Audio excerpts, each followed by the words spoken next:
Pernah nggak sih abis makan kenyang banget terus yang ada di pikiran cuma satu? Pengen langsung rebahan di kasur. Kayaknya kita semua pernah ngerasain itu ya. Tapi tahu nggak kalau kebiasaan yang kelihatannya nikmat banget ini ternyata nyimpen bahaya tersembunyi buat tubuh kita?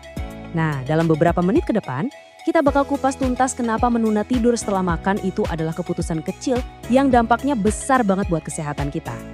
Rasa ngantuk setelah makan besar itu sebetulnya respons yang wajar banget kok. Itu sinyal dari tubuh kita buat istirahat. Tapi, ada beda besar loh antara istirahat sama langsung tidur telentang.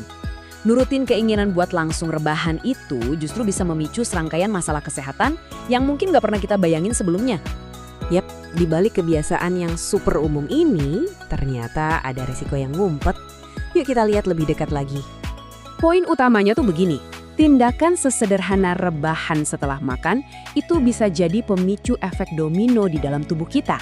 Satu tindakan kecil ini bisa berujung pada konsekuensi yang lebih besar dan serius buat sistem pencernaan.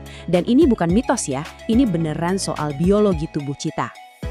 Oke, biar kita benar-benar paham masalahnya di mana, kita harus ikutin dulu nih perjalanan makanan di dalam tubuh kita. Kita telusuri prosesnya bareng-bareng ya. Perjalanan ini dimulai dari mulut, tempat makanan kita kunyah dan hancurkan. Terus, makanan turun lewat kerongkongan menuju pusat pengolahan utama, lambung.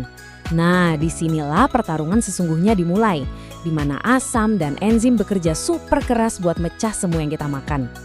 Coba deh perhatiin angka ini, 2-4 jam.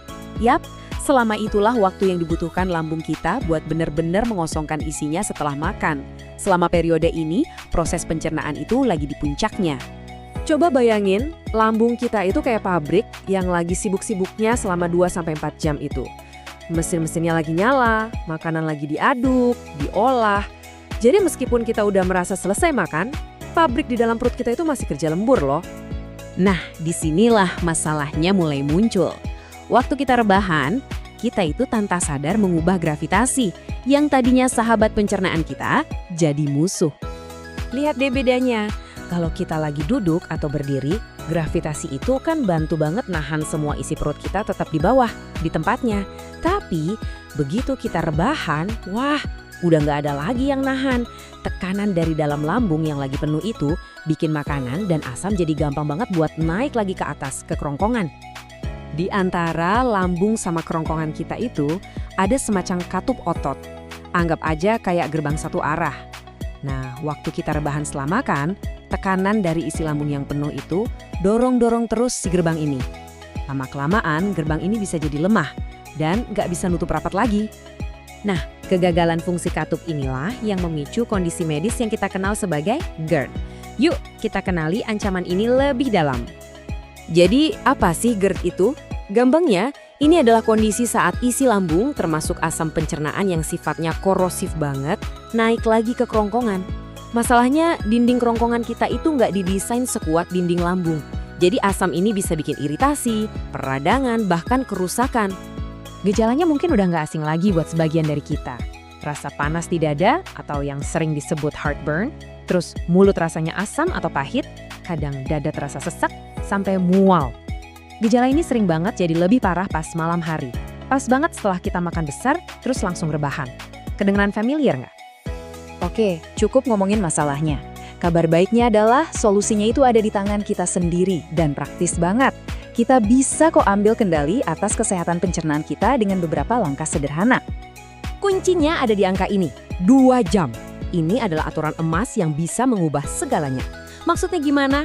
Yuk kita lihat. Aturannya simpel banget. Kasih jeda minimal 2 jam antara waktu kamu selesai makan dan waktu kamu rebahan atau tidur. Jeda waktu ini krusial banget. Ini ngasih waktu yang cukup buat lambung kamu buat mengosongkan sebagian besar isinya, jadi pas kamu rebahan, tekanan di dalamnya itu udah jauh berkurang. Selain soal waktu, porsi juga pegang peranan penting. Ingat pepatah bijak ini, makan sebelum lapar, berhenti sebelum kenyang. Mengontrol porsi makan itu cara cerdas buat mastiin lambung kita nggak kerja terlalu berat. Coba deh bayangin lambung kita itu kayak mesin molen. Biar bisa ngaduk semen dengan optimal, mesin itu kan nggak boleh diisi sampai penuh. Idealnya cukup isi 70% aja. Sisa ruang 30% itu penting banget, biar makanan punya ruang buat diaduk dan bercampur sempurna sama asam lambung. Kalau kepenuhan, prosesnya bisa macet dan gak efisien. Jadi yuk kita rangkum, langsung tidur setelah makan itu artinya risiko asam lambung naik jadi lebih tinggi. Gejala GERD yang udah ada bisa makin parah, kualitas tidur keganggu, dan proses pencernaan jadi melambat. Ini 4 alasan kuat buat kita mengubah kebiasaan itu. Intinya, ini semua soal keseimbangan. Kita nggak perlu kok mengubah seluruh hidup kita secara drastis.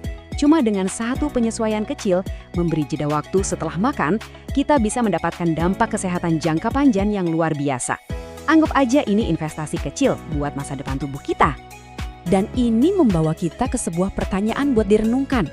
Setelah kita paham dampak dari satu kebiasaan kecil ini, kira-kira kebiasaan kecil apa lagi ya yang bisa kita ubah mulai hari ini sebagai investasi buat kesehatan jangka panjang kita?